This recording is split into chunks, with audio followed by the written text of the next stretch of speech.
set the back gauge, pull this pin out, and there's a ruler here on the side.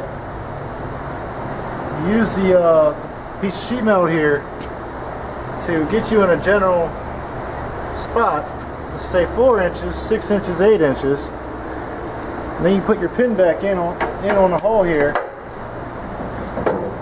And then you have a fine-tuned knob here that moves this stop in and out. This stop is what the micro switch under here hits when the back gauge moves in to the next position. Come around the side here. On the side of the machine here is a multiplier, index multiplier. Right now it's set for 1. It goes up to 8. So if you were on 1 inch and you wanted to make if you were set for 1 inch up there, you wanted to make an 8-inch cut, you could come over here to the multiplier and put it on 8.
Set it for 4 clicks.